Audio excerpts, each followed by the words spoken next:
Hello friends, આજથી આપણે ધોરણ 12નું અકાઉન્ટ્સમાં ચેપ્ટર નંબર 1 સ્ટાર્ટ કરવા જઈ રહ્યા છીએ.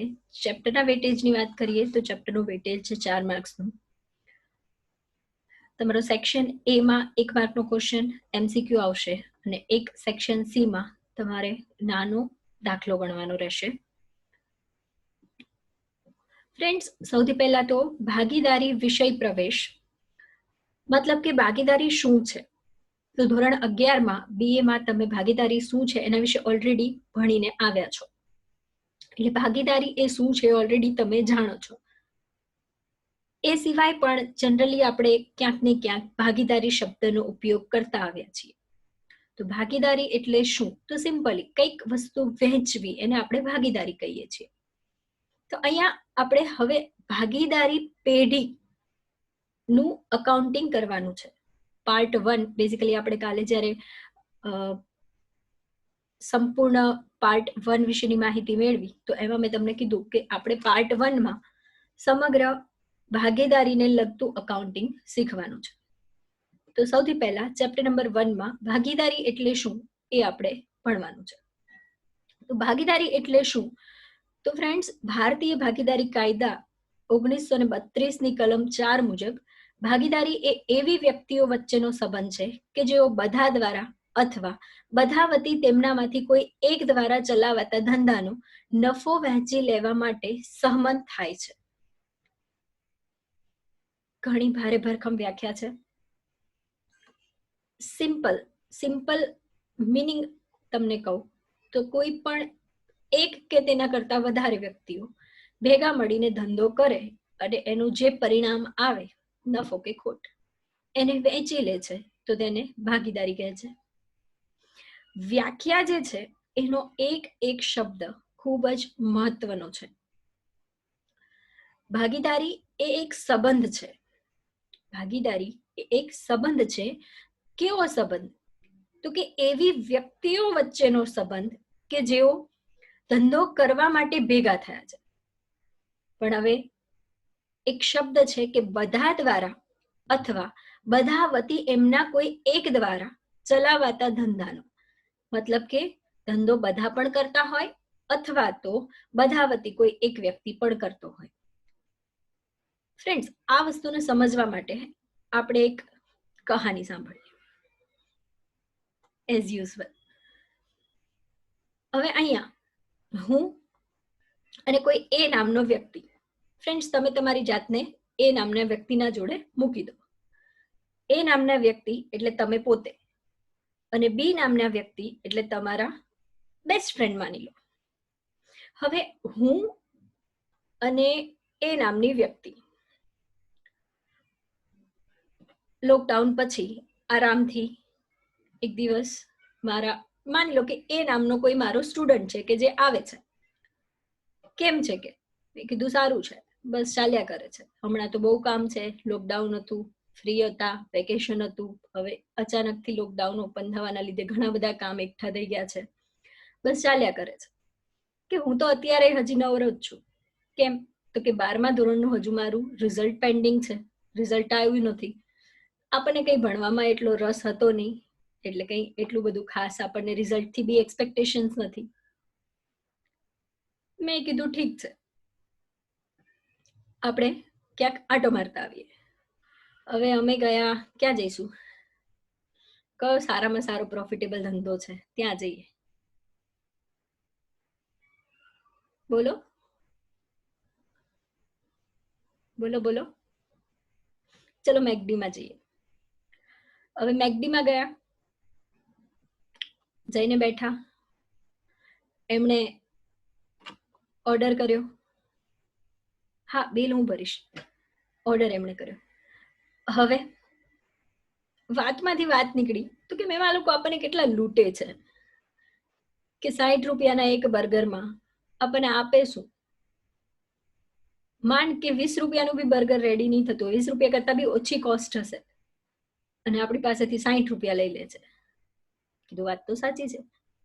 ફાસ્ટ ફૂડ, જંક ફૂડ કે કોઈ પણ ફૂડનો બિઝનેસ હોય તો એમાં પ્રોફિટનો માર્જિન જે છે એ વધારે હોય. બરાબર છે, સાચી વાત છે. તો કે કરવા જેવો ધંધો છે, પણ મેં કીધું મારી પાસે ટાઈમ નથી.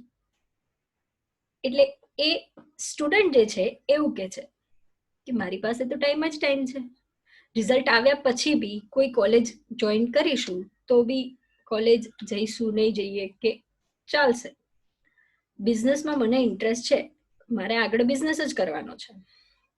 એ કીધું સારું, એક કામ થઈ શકે, મારી પાસે ટાઈમ નથી, ઇન્વેસ્ટમેન્ટ કરવું હોય તો પૈસા છે, સામેવાળો સ્ટુડન્ટ જે છે એની પાસે ટાઈમ જ ટાઈમ છે પણ પૈસા નથી.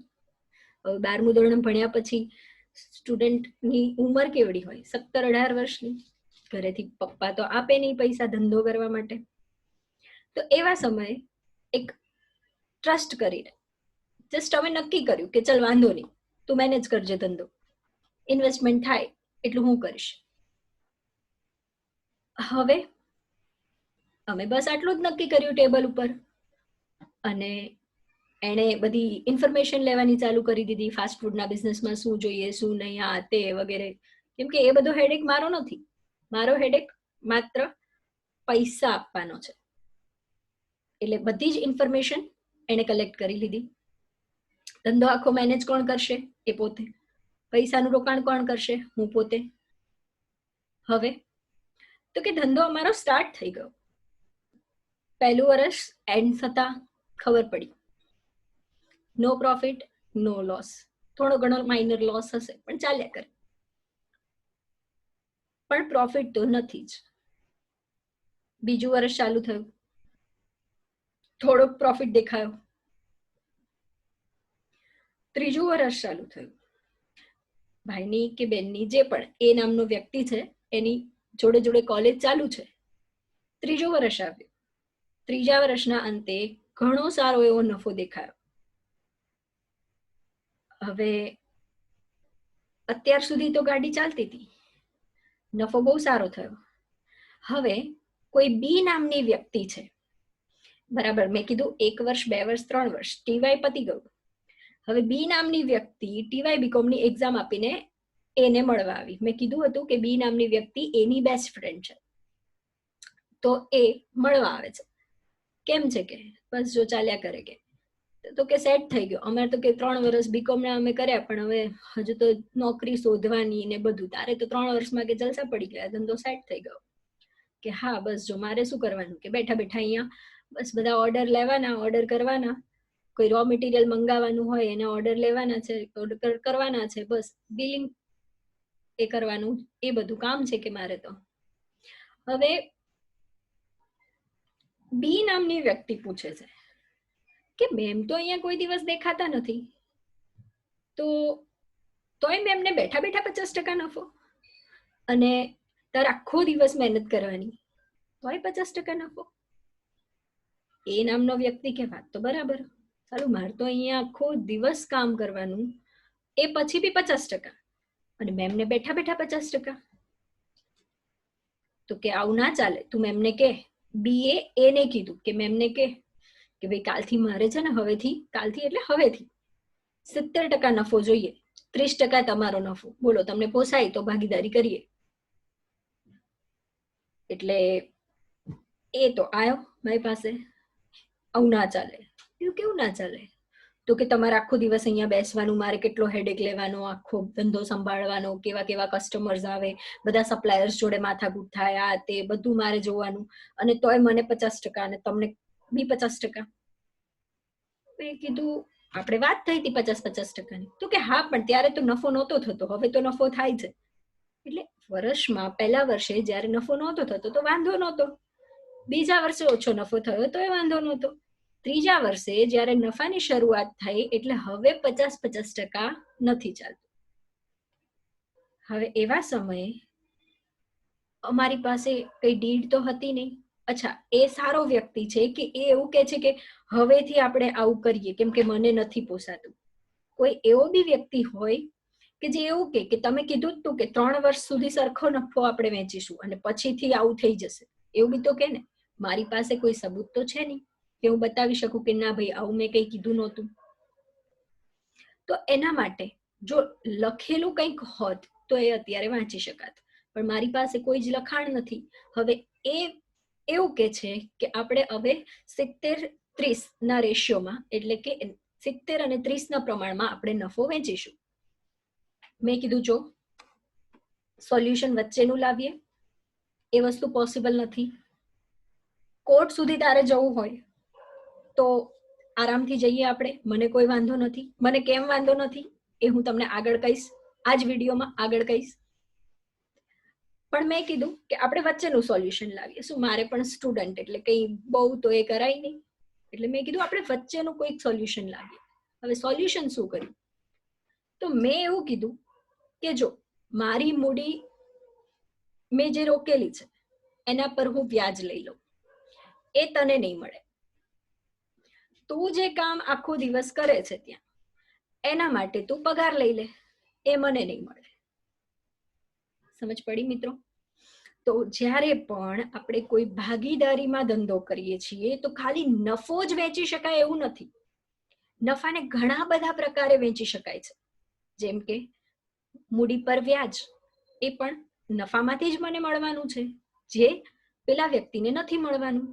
એને પગાર મળશે કેમ કે એ કામ કરે છે, હું નથી કરતી તો મને પગાર નહીં મળે. તો પગાર એને મળશે, મને મૂડી પર વ્યાજ મળશે. ધંધા માટે આ બંને ખર્ચાઓ છે, એટલે એનાથી નફો મારો ઘટી જશે. હવે જે નફો વધશે એને ઇક્વલ વેચી લેવાનો સરખા પ્રમાણમાં. એને વાત મગજમાં ઉતરી ગઈ. Okay done. કે કાલથી હવે મારા પગારની ગણતરી કરવાની છે અને તમારું મૂડી પર તમે વ્યાજ લઈ લેજો. Okay done. એ પ્રમાણે હવે સોલ્યુશનથી અમે આગળ વધી ગયા. પેલો જે બી નામનો વ્યક્તિ હતો કે જેને કાન ભંભેરણી કરી હતી, એ હવે એમકોમ સ્ટાર્ટ કરે છે, માસ્ટર ડિગ્રી. હવે ધીરે ધીરે ધીરે સમય વીતતો જાય છે. 2 વર્ષ વીતી ગયા, એમકોમ પતી ગયું. આ 2 વર્ષમાં અમારી જે ફર્મ હતી, મતલબ પેઢી, ભાગીદારી પેઢી, પેઢીને ઇંગ્લિશમાં ફર્મ કહેવાય, તો એ પેઢી ઘણી આગળ આવી ગઈ. 5 વર્ષમાં ઓબ્વિયસલી ધંધાનું નામ થઈ જાય. એટલા માટે હવે બી જે છે એ એમકોમની એક્ઝામમાંથી જેવા ફ્રી થાય કે તરત પાછા આવે, એ સાથે વાત કરવા, એને મળવા. કેવું ચાલે? તો કે સરસ. પણ એ કે જો આ વખતે હું તારી કોઈ વાત નહીં સાંભળું, મારે ગઈ વખતે ખોટું મેમ સાથે ડખો થઈ ગયો હતો, એટલે આ વખતે કંઈ જ નહીં. એટલે કે ના પણ સાંભળ, હવે હું શું કહું છું, આટલું બધું કામ હોય છે, તારે એકલા મેનેજ કરવું, એના કરતા કે તમારી પેઢીમાં મને બી ભાગીદાર બનાવી દો. તમારે જે અત્યારે મૂડી રોકાણની કે એવી કઈ જરૂર હોય તો એ હું મૂડી રોકી દઈશ. બી એ કે છે વાત તો સાચી છે, મારે કામમાં બહુ અત્યારે લોડ પડે છે, મારું કામ અડધું થઈ જાય. તો બી એમ કે છે કે સારું મને રાખી જ લો, તો આજથી હું ફાઇનલ ગણું. પણ એ એવું કે છે કે ના, હું એકલો ફાઇનલ ના કરી શકું, મારે મેમને પૂછવું પડે. કેમ પૂછવું પડે મિત્રો? બોલો વિચારો. સિમ્પલ. નફામાં પહેલા 2 ભાગ પડતા હતા, હવે 3 પડે. તો મને એનાથી પ્રોબ્લેમ થઈ શકે છે. કેમ? મારે તો કંઈ કામ કરવાનું નહોતું. મારે કામ કરવાનું નહોતું એટલે મને તો ઓબ્વિયસલી 50% નફો મળે એ જ જોઈતો હોય, 33% તો મને ઓછો જ પડે. પણ સ્ટીલ એમણે એ મારા તરફ, મને ગમ્યું કે એ સીધો બીને એવું ના કીધું કે સારું આજથી તને ભાગીદારીમાં લઈ લીધા, અને એ કંઈ પણ ના શકે જ્યાં સુધી બંને ભાગીદારીની સહમતિ ના હોય, બંને ભાગીદારો જ્યાં સુધી સહમત ના થાય ત્યાં સુધી કોઈ ત્રીજા ભાગીદારને એડ કરી શકાતો નથી. હવે બીને પેઢીમાં લાવવાની વાત થઈ રહી છે. મેં કીધું જો બીને લાવીએ ખરા, પણ અત્યાર સુધી જે આપણે મહેનત કરી છે, જે આ મકાન આપણે લીધું હતું એ સમયે, જે ધંધો કરીએ છીએ એ મકાન, એ સમયે એ મકાનની દુકાન આપણને ખાલી 15 લાખમાં પડી હતી. 5 વર્ષ થયા, એ દુકાનના ભાવ 21 લાખ થઈ ગયા. તો એ 6 લાખ જે નફો છે, ધંધાનો નફો નથી, પણ એ આપણી મિલકત તો વધી ને. તો એ જે મિલકતોના ભાવમાં વધારો થાય છે, પ્લસ આપણી પાસે ઘણું બધું કંઈક રિઝર્વ હશે, આપણે નફો ભેગો કર્યો હશે, આપણી પાસે અનામત હશે, આપણી પાસે ભંડોળ હશે, એ બધા પર બીનો કોઈ હિસ્સો નહીં લાગે. તો ફ્રેન્ડ્સ, નવી એક વાત આવી. હવે શું કરવું? કે એ બધામાં બી નો હિસ્સો નહીં, તો બી તો એવું જ કે ના ભાઈ મિલકતોમાં મારે તો ભાગ તો જોઈએ ને. તો એના સોલ્યુશન માટે પછી મેં સોલ્યુશન એવું આપ્યું કે આપણે ચેપ્ટર નંબર 4 ભાગીદારીનું પુનર્ગઠન. પુનર્ગઠન એટલે શું? તો મેં તમને કાલે જ કીધું હતું મિત્રો કે પુનર્ગઠન એટલે આપણી ભાગીદારીમાં ચેન્જીસ લાવવા. એટલે હવે હું શું કરીશ તો કે મારી દરેક મિલકતોને અને દેવાઓને હું અત્યારે પુનઃ મૂલ્યાંકિત કરીશ.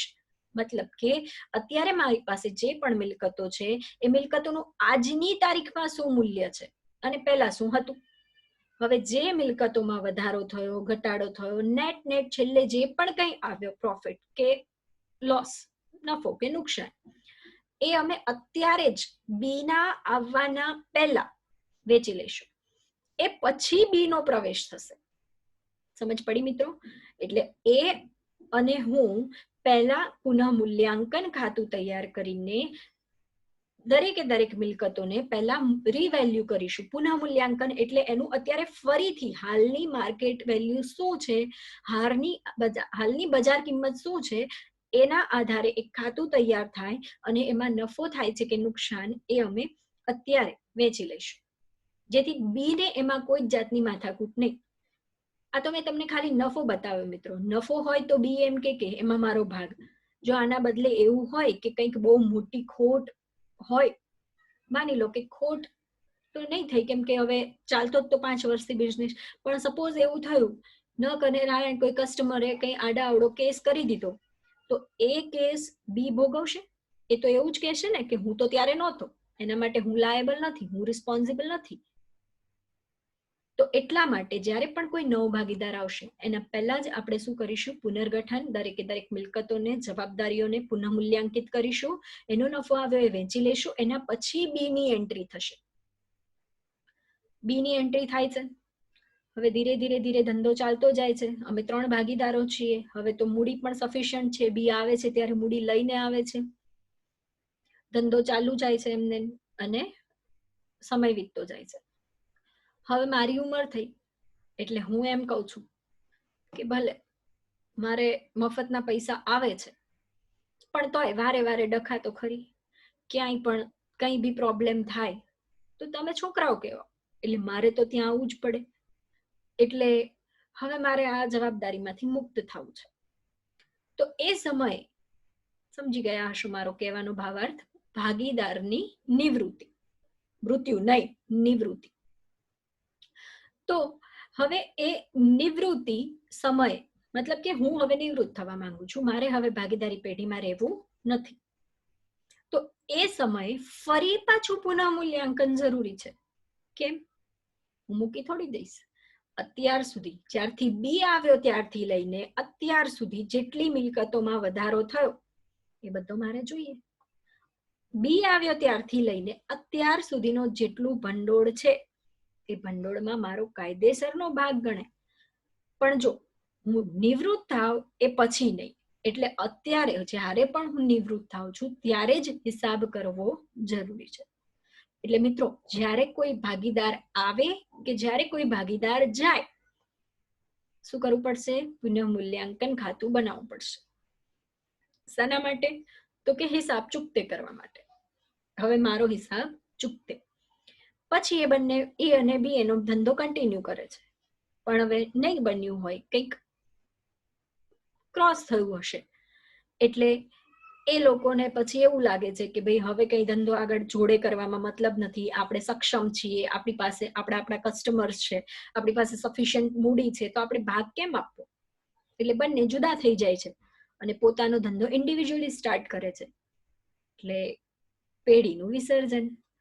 તો મિત્રો, આખી જે કહાની છે એને જો તમે ધ્યાનથી સાંભળી હોય તો એની અંદર મેં દરેક ટોપિકને કવર કર્યા છે. વિષય પ્રવેશ, ભાગીદારીનું પુનર્ગઠન, પ્રવેશ, નિવૃત્તિ, એ સિવાય જો ભાગીદારી કરારનામું ન હોય તો શું થાય એને પણ મેં કવર કરવાની ટ્રાય કરી છે. મેં તમને ભાગીદારી કરારનામું અમારા વચ્ચે નહોતું, અમારા વચ્ચે ભાગીદારી કરારનામું નહોતું. કરારનામું એટલે શું? તો કે તમે બેસીને બધું નક્કી કરો. એ પણ અમે નક્કી શું કર્યું હતું? મેં તમને કીધું હતું કે અમે તો ખાલી ટેબલ પર બેઠા એટલું જ નક્કી કર્યું હતું, મૂડી રોકાણ મારું અને ધંધો તારે કરવાનો, જે નફો આવે એને ઇક્વલ વેચી લેશે. બસ આટલું જ કરારનામું હતું. તો શું આવા કરારનામા પર ચાલુ થયેલી પેઢી વેલિડ કાયદાસર ગણાય? હા, એ કાયદેસર જ ગણાય, વેલિડ ગણાય. કેમ? તો કે ભાગીદારી કાયદા પ્રમાણે કરારનામું બનાવવું ફરજિયાત નથી. તમે કરારનામું ન પણ બનાવો તો ચાલે. એ કરારનામું ન બનાવીએ ત્યારે શું, એ હજુ આગળ આવશે. તો કરારનામું એટલે શું? તો કે સિમ્પલ આપણે જે આપણા કહેવાય કે શરતો જે આપણા વચ્ચે થઈ છે એને કરારનામું કહેવાય. હવે મિત્રો ફરીથી એકવાર ભાગીદારીની વ્યાખ્યા પર ફટાફટ આવી જાઓ. ક્વિક. ભાગીદારી એ એવી વ્યક્તિઓ વચ્ચેનો સંબંધ છે. કેવી વ્યક્તિ વચ્ચેનો? કે જે લોકો બધા દ્વારા અથવા બધા વતી તેમનામાંથી કોઈ એક દ્વારા, સમજ પડી? ધંધો કોણ ચલાવતું હતું? એ. બરાબર. હું ધંધા પર બેસતી નહોતી, છતાં પણ હું ધંધાની ભાગીદાર હતી. મતલબ જરૂર નથી કે દરેકે દરેક ભાગીદારો ધંધામાં હોવા જ જોઈએ. બીજી વસ્તુ ક્લિયર થાય છે ફ્રેન્ડ્સ, કે આપણે ધંધામાં દરેકે દરેક ભાગીદારો મૂડી લાવે જ એ પણ જરૂરી નથી. એ પણ હમણાં આગળ આવશે. તો બધા વતી અથવા બધા દ્વારા અથવા બધા વતી તેમનામાંથી કોઈ એક દ્વારા ચલાવાતા ધંધાનો નફો વેચી લેવા સંબંધ થાય છે, એને ભાગીદારી કહેવાય. હવે ફ્રેન્ડ્સ, ભાગીદારી કરારનામું. તો કે ભાગીદારી કરારનામું એટલે શું? તો કે એ ભાગીદારી પેઢીનું એક બંધારણ છે કે જેમાં પેઢીના વહીવટ અંગેની બધી જ જોગવાઈઓનો ઉલ્લેખ કરેલો હોય છે. પેઢીનો વહીવટ માને તો મૂડી પર વ્યાજ, નફા નુકસાનનું પ્રમાણ, ઉપાડ પર વ્યાજ, લોન પર વ્યાજ, એ દરેકે દરેક વસ્તુની ચર્ચા ભાગીદારી કરારનામામાં હોય છે. એ સિવાય ભાગીદારોના નામ, એમના સરનામા. મિત્રો આ બધું તમે BA માં ભણી ચૂક્યા છો કે કરારનામાની અંદર કઈ કઈ વસ્તુઓ આવે છે, કઈ કઈ નથી આવતી. સ્ટીલ તમને એકવાર રિવાઇઝ કરવું હોય તો તમે તમારી બુકમાં રિવાઇઝ કરી શકો છો. કોઈ ડાઉટ આવે તો મને પૂછી શકો છો, કમેન્ટ કરી શકો છો, અથવા મને ડાયરેક્ટ મેસેજ પણ કરી શકો છો. ભાગીદારી કરારનામું લેખિત કે મૌખિક હોઈ શકે છે, પરંતુ લેખિત વધારે યોગ્ય માનવામાં આવે છે. કેમ? બી જેવા જ્યારે કાન ભંભેરણી કરે ત્યારે જો લખેલું હોય તો વાંચવા થાય, માટે લેખિત યોગ્ય છે. મૌખિક હોય તો પણ ચાલે, પણ લેખિત વધારે યોગ્ય છે. કારણ એક જ કે ગમે ત્યારે એઝ અ સબૂત, પ્રૂફ વાંચવા થાય. નેક્સ્ટ, જો ભાગીદારી કરારનામું ન હોય, મેં કીધું કે ફરજિયાત તો નથી, તો જો તમે કરારનામું ન બનાવ્યું હોય અને પછી જો આવા ડખા થાય તો સોલ્યુશન શું છે? તો એના માટે ભારતીય ભાગીદારી કાયદો 1932 મુજબ તમને 7 મુદ્દાઓ આપવામાં આવ્યા છે. એ 7 મુદ્દાઓ પ્રમાણે તમારો ચુકાદો થાય. તમારા કેસમાં જે પણ ભાગીદારો વચ્ચે ડખાઓ થયા એ ડખાનું સોલ્યુશન લાવવા માટે આ 7 મુદ્દાઓનો ઉપયોગ થાય. હવે આપણે અત્યારે એ બધી વાતોમાં નથી પડવું. હાલ ફિલહાલ આ આપણે દાખલામાં વપરાશે કે નહીં એ કહું. તો ફ્રેન્ડ્સ, દાખલામાં જ્યારે કોઈ પણ જાતનો ઉલ્લેખ નથી, હવે એમાં તમને નહીં કે કરારનામું છે કે નથી, પણ જો કંઈ ઉલ્લેખ નથી એનો મતલબ કે કરારનામું નથી, રાઈટ? તો જ્યારે પણ તમારો દાખલો સાયલેન્ટ છે, તમને આ 7 મુદ્દામાંથી કોઈ પણ માહિતી આપેલી નથી, તો એ સમયે તમારે બાય ડિફોલ્ટ આ 7 મુદ્દા ફોલો કરવાના થાય. તો આ 7 મુદ્દા ઉપર આખું ચેપ્ટર તમારું આધારિત છે. ઊંઘમાંથી ઉઠાડીને પૂછે તો એ આવડવા પડે. તો આ તમારું આજનું હોમવર્ક બી રહેશે કે જો ભાગીદારી કરારનામું ન હોય તો ધ્યાનમાં લેવાની બાબતો કઈ કઈ? તો નંબર 1, ફ્રેન્ડ્સ, નફા નુકસાન વહેંચણીનું પ્રમાણ સરખું રહેશે. મતલબ અમે તો ટેબલ પર બેઠા બેઠા નક્કી કર્યું હતું કે નફો સરખો વહેંચી લઈશું, પણ જો તમે એ પણ નક્કી ન કર્યું હોય તો પણ એ કેવું રહેશે? સરખું. મિત્રો બીજું યાદ કરો કે મેં એવું કીધું હતું એને કે કોર્ટ સુધી જવું એ તો જઈએ, મને વાંધો નથી. ત્યારે મેં કીધું હતું મને કેમ વાંધો નથી? કેમ? તો કે કરારનામું ન હોય અથવા કરારનામું લેખિતમાં ન હોય ત્યારે નફા નુકસાન વહેંચણીનું પ્રમાણ કેવું રહેશે? સરખું. મારી પાસે કરારનામા પ્રમાણે લેખિત તો કશું હતું નહીં, તો અમારું નફા નુકસાન વહેંચણીનું પ્રમાણ કેવું રહેવાનું હતું? સરખું જ. નેક્સ્ટ, મૂડી પર વ્યાજ, અચ્છા હા સોરી, નફા નુકસાન વહેંચણીનું પ્રમાણ સરખું જ રાખવું એવું ફરજિયાત નથી. જો અમે તે દિવસે ટેબલ પર બેઠા બેઠા એવું નક્કી કર્યું હોત કે હા 70% તમારા 30% મારા, તો એવું થાત. જો એવું નક્કી કર્યું હોત કે મને ખાલી 10% જ મળશે ને 90% એને, તો બી એગ્રી. તમે નક્કી કંઈ બી કર્યું છે તો એવું જ થશે. પણ જો તમે કોઈ પણ વસ્તુ નક્કી નથી કરી તો આ મુદ્દાઓ ફોલો થશે. રેડી? દાખલામાં જ્યારે નફા નુકસાનનું પ્રમાણ નથી આપેલું તો પ્રમાણ કેવું ગણવાનું? સરખું. ફ્રેન્ડ્સ, ખાસ ભૂલ થાય છે જ્યારે દાખલામાં મૂડીનું પ્રમાણ આપે, પ્રમાણ જોઈને ખુશ થઈને દાખલો ગણી લો છો, પણ એ મૂડીનું પ્રમાણ છે, નફા નુકસાનનું પ્રમાણ નથી. આ વાત ખાસ ધ્યાનમાં રાખવી.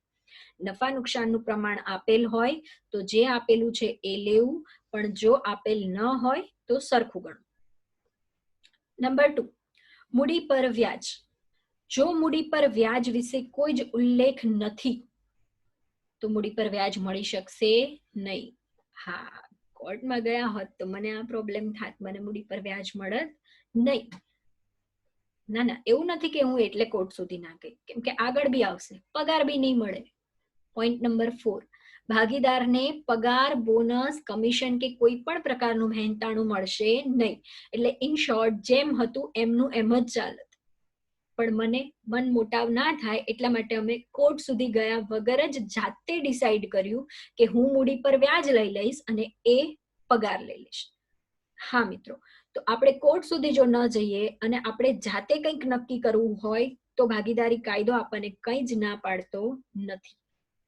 પરંતુ જો તમે કોર્ટ સુધી જાઓ તો ભાગીદારી કાયદા પ્રમાણે જ ચુકાદો આવે અને કાયદા પ્રમાણે તમારું નફા નુકસાનનું પ્રમાણ સરખું રહેશે. મૂડી પર વ્યાજ તમને મળશે નહીં. ઉપાડ પર વ્યાજ વસૂલ થશે નહીં. ફ્રેન્ડ્સ, મૂડી પર વ્યાજ અને ઉપાડ પર વ્યાજ શું હોય એના માટે હું તમને એક અલગ જગ્યાએ લઈ જાઉં છું. હવે અહીંયા ભાગીદારી પેઢી અને ભાગીદારો છે.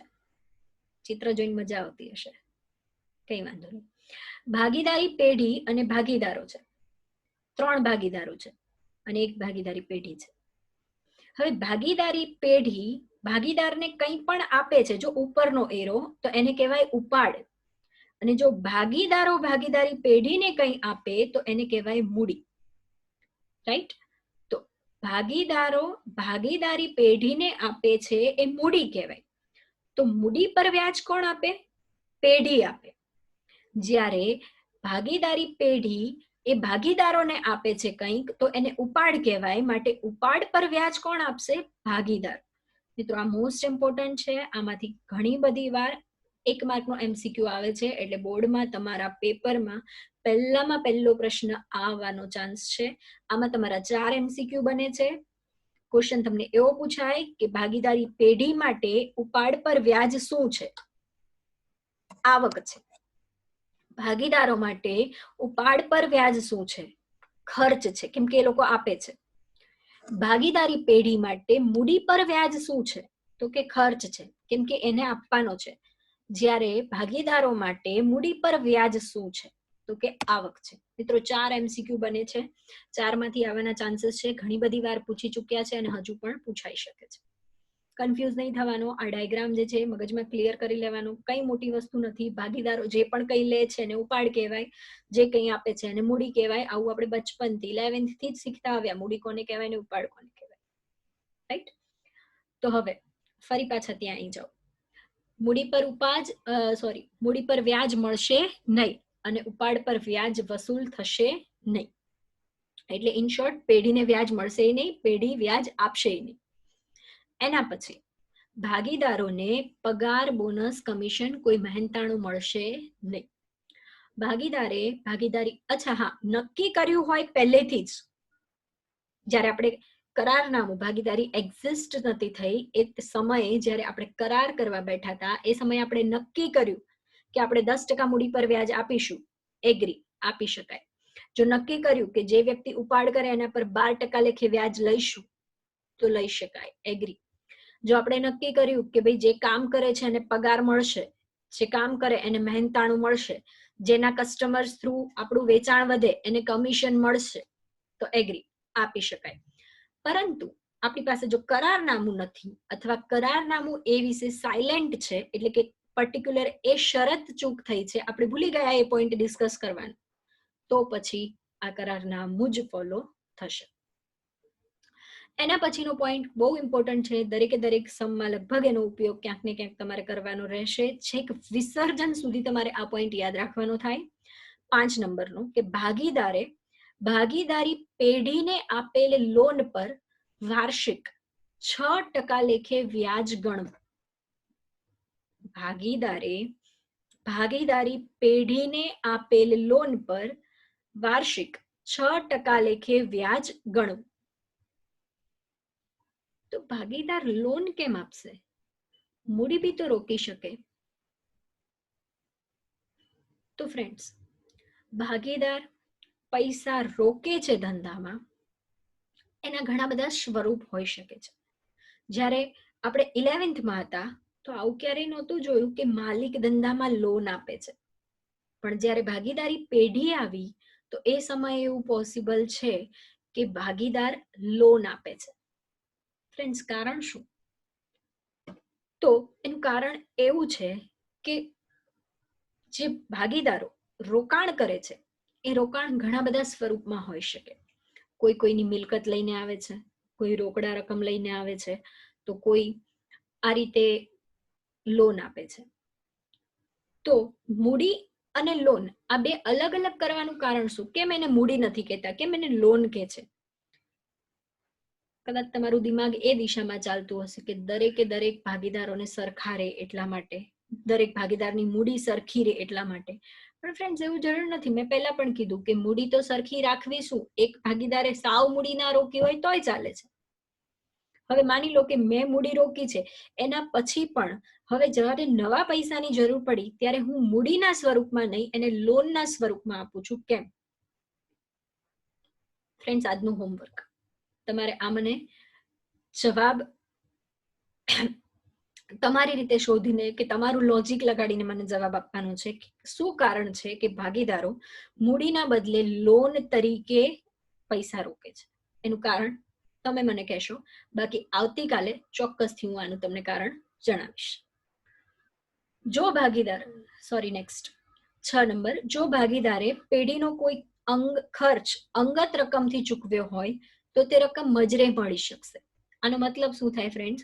હવે માની લો કે ક્યારેક ધંધાના કેશ બોક્સમાં પૈસા નથી અને કોઈ સપ્લાયર પૈસા માટે ઉઘરાણી માટે આવે છે, તો એ સમયે જે મારો ભાગીદાર હતો તો એ સમયે પોતાના પાકીટમાંથી પર્સનલ કેશ જે છે એ કેશ આપી દે છે. ધંધાનું કેશ બોક્સમાં કેશ પૂરતી નહોતી એટલા માટે એ પોતાના પર્સમાંથી પોતાની કેશ આપી દે છે. તો ફ્રેન્ડ્સ, જેવી આપણા કેશ બોક્સમાં, ધંધાના કેશ બોક્સમાં જેવી રકમ આવશે કેશ, એટલે એ પાછી લઈ લેશે. બરાબર? હવે ફ્રેન્ડ્સ, આ ધંધો તો રોકડિયો છે, એટલે આવતીકાલે જ કેશ આવી જશે અને એ લઈ પણ લેશે. પણ અમુક ધંધા એવા હોય કે જેની અંદર 15-20 દિવસે પેમેન્ટ આવે ત્યારે કેશ બોક્સમાં પૈસા આવશે. તો ત્યાં સુધી ભાગીદારી યાદ થોડી રાખશે?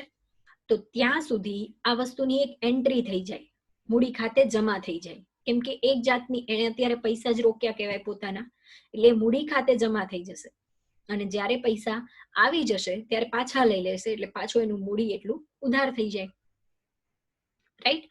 તો એટલે એ રીતે ક્યારેક જો ધંધામાં કેશ ન હોય અને કોઈ વ્યક્તિ ખર્ચો ધંધાનો ચૂકવે છે પોતાની અંગત રકમમાંથી, તો એને પાછો લેવાનો અધિકાર છે. એના પછી દરેક ભાગીદારે મૂડી લાવવી ફરજિયાત નથી. ફ્રેન્ડ્સ, આના વિશે તમને સમજાવવું બહુ જરૂરી નથી મારા માટે, કેમ કે આપણે જે કહાની કરી એમાં ઓલરેડી તમે સમજી ગયા કે એક ભાગીદાર મૂડી રોકે તો પણ ધંધો વેલિડ ગણાય. રાઈટ? તો ક્વિક એક રિવિઝન આપી દો. સૌથી પહેલું, નફા નુકસાનનું પ્રમાણ સરખું રહેશે, મૂડી પર વ્યાજ મળી શકશે નહીં, ઉપાડ પર વ્યાજ વસૂલ થઈ શકશે નહીં, ભાગીદારને પગાર, બોનસ, કમિશન કે કોઈ પણ પ્રકારનું મહેનતાણું મળી શકશે નહીં, ભાગીદારી પેઢીને આપેલ લોન પર વાર્ષિક 6% લેખે વ્યાજ ગણાશે. જો ભાગીદારે પેઢીનો કોઈ અંગત ખર્ચો પેઢીનો કોઈ ખર્ચો પોતાની અંગત રકમમાંથી ચૂકવ્યો હોય તો તેને મજરે મળી શકશે, એટલે કે પાછું લઈ શકશે કેશ, અને દરેક ભાગીદારે મૂડી લાવવી ફરજિયાત નથી.